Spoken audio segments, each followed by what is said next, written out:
Le millénium et la bataille de Gog et Magog. Dans le chapitre 20 de l'Apocalypse, nous trouvons le sujet du millénium, c'est-à-dire une période de 1000 ans. C'est la période qui s'écoulera entre les deux venues de Jésus. La première au début du millénium, pour mettre un terme au péché, c'est la venue que nous attendons. Ce sera la bataille de l'Armageddon, comme nous l'avons déjà étudié, qui va précéder cet événement. Et la deuxième venue de Jésus aura lieu à la fin du millénium. Donc dans ce graphique, vous voyez, le millénium est entre ces deux venues, entre ces deux événements.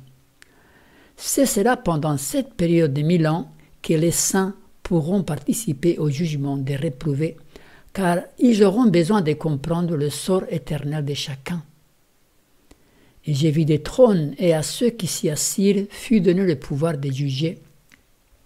Et j'ai vu les âmes de ceux qui avaient été décapités à cause du témoignage de Jésus et à cause de la parole de Dieu, et de ceux qui n'avaient pas adoré la bête ni son image, et qui n'avaient pas reçu la marque sur leur front et sur leurs mains. Ils revinrent à la vie, et ils régnèrent avec Christ pendant 1000 ans. À la fin des milléniums, les réprouvés ressuscitent de nouveau. Et Satan, dans un effort désespéré, va essayer par un coup de force de prendre la ville sainte. Et c'est là la bataille de Gog et Magog. Les autres morts ne revinrent point à la vie jusqu'à ce que les 1000 ans fussent accomplis. Les autres morts, c'est-à-dire les réprouvés, parce que les autres, ce sont les saints qui ont été soit ressuscités, soit enlevés avec Jésus quand il est venu sur la terre. Donc dans ces cas-là, les autres morts, ça fait référence aux réprouvés. Ils sont ressuscités car ils doivent comparaître devant le tribunal de Dieu.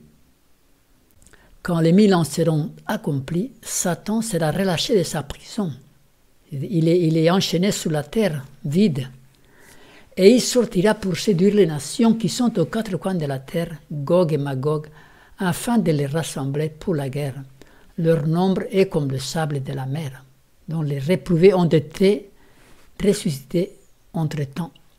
Et ils montèrent sur la surface de la terre, et ils investirent le camp des saints et la ville bien-aimée.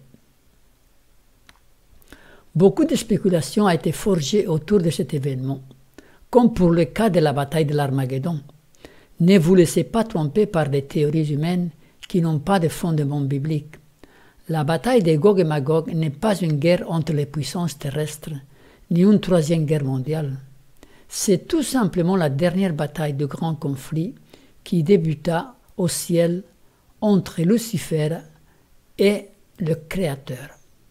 Elle aura lieu sur cette terre après le millénium quand le réprouvé ressuscite pour être jugé. Il ne faut pas vouloir comprendre le détail de cette bataille, car du point de vue humain, cela paraît invraisemblable. Nous devons nous en tenir à ce que le récit inspiré nous dit. Il faut remarquer quelque chose au verset 9, qui est important de comprendre. Ce verset a deux parties qui sont séparées par un laps de temps, où les réprouvés comparaissent devant le trône de Dieu pour écouter leur sentence.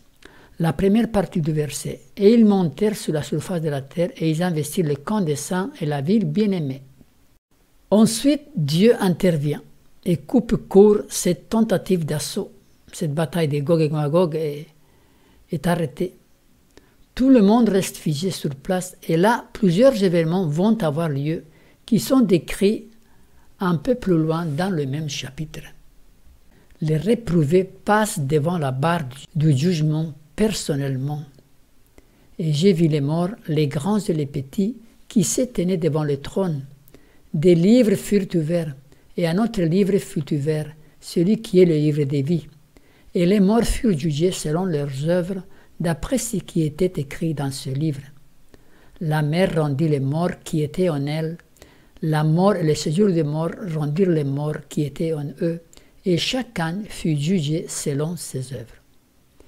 Il est important pour Dieu, pour le monde qui ne sont pas tombés dans le péché, et pour chacun des réprouvés, ce jugement individuel où tous comprendront le pourquoi de leur sort éternel. Dieu aime toutes ses créatures Il voudrait que toutes soient sauvées, mais chacun aura choisi librement. Après cette comparution individuelle devant le tribunal céleste, se produira ce qui est décrit dans la deuxième partie du verset 9. Mais un feu descendit du ciel et les dévora. Le feu descendra du ciel. Satan et ses alliés seront consumés. Et c'est le lac de feu qui est décrit au verset 14 et 15. Ce n'est pas l'enfer éternel comme certains le pensent. Et vous pouvez voir la vidéo intitulée « Le feu éternel ». Apocalypse 20 nous dit « Et la mort et le séjour des morts furent jetés dans les temps de feu. C'est la seconde mort, les temps de feu. Quiconque ne fut pas trouvé écrit dans le livre des vies fut jeté dans les temps de feu. » Le lac de feu sera la terre embrasée à la fin. Ce feu va consommer le péché et les pécheurs. Racines et rameaux, Satan et ceux qui ont été trompés par lui. Il sera ainsi purifié et prêtre pour être restauré. Voyons tout cela dans un graphique. Satan est déchaîné après la fin du millénium. Les réprouvés ressuscitent. Ensuite, la ville sainte, la Nouvelle Jérusalem, descend du ciel. Satan et les réprouvés investissent la ville, et c'est ce qu'on appelle la bataille des Gog et Magog. Mais Dieu intervient, la révolte est arrêtée.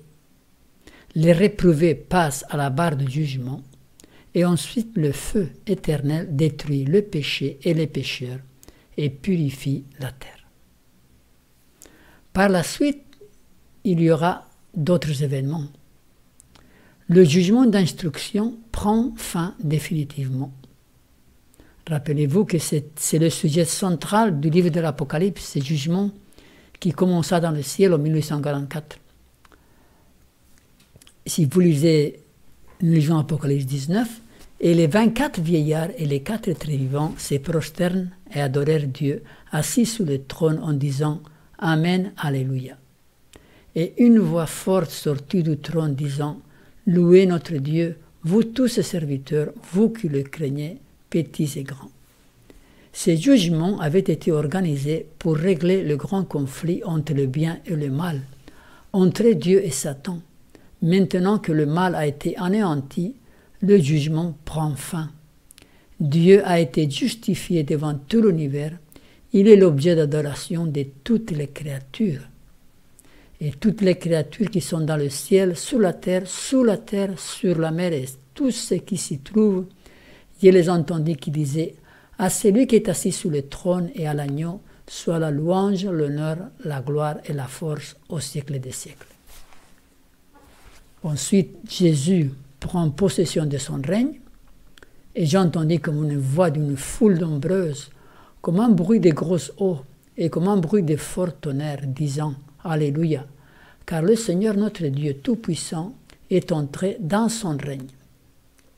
C'est maintenant que Jésus peut régner, puisque son adversaire a été éliminé. Les noces de l'agneau sont consommées à ce moment-là.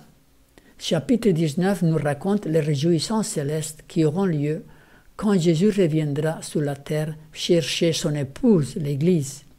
Il y aura les noces de l'agneau, où symboliquement l'époux, c'est-à-dire Jésus, se marie ou se mariera avec son épouse, l'Église.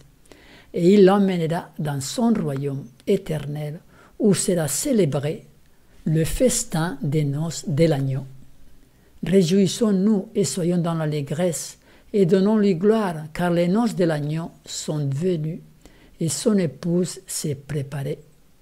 Et il lui a été donné de se revêtir d'un fin lin éclatant pur, car le fin lin, ce sont les œuvres justes des saints. Et l'ange me dit, écris, heureux ceux qui sont appelés au festin des noces de l'agneau. Et il me dit, ces paroles sont les véritables paroles de Dieu. Les noces de l'agneau ne seront consommées véritablement qu'à la fin du règne du mal, quand le lac de feu aura détruit tout vestige des péchés et des révoltes. C'est à ce moment-là qu'auront lieu les noces de l'agneau. Ensuite, la nouvelle terre sera recréée comme demeure des rachetés. Ceci, nous le verrons dans notre prochaine étude.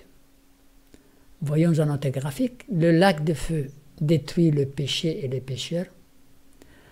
Ensuite, le jugement d'instruction prend fin définitivement. Jésus prend possession de son règne. Les noces de l'agneau sont consommées et la nouvelle terre est recréée. Résumons notre étude. Le millénium est la période située entre les deux venues de Jésus. Ce sera le temps où les réprouvés seront jugés. Satan restera enchaîné. À la fin du millénium, Satan, avec les réprouvés, essaie de prendre la ville sainte par assaut. C'est la bataille de Gog et Magog. Chacun des réprouvés comparaîtra devant le trône de Dieu pour le jugement.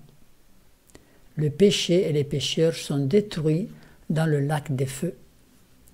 Jésus prend possession de son royaume. Les noces de l'agneau sont consommées et Dieu recrée une nouvelle terre.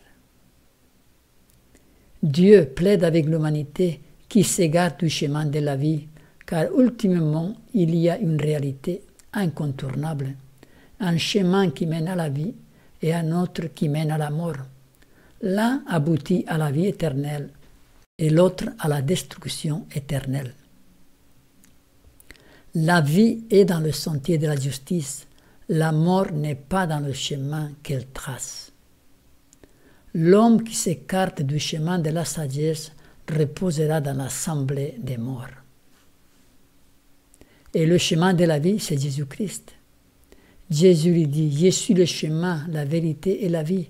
Nul ne vient au Père que par moi. » Accrochons-nous à la parole, la vérité, et marchons sur le chemin qui nous conduit à la vie. Amen.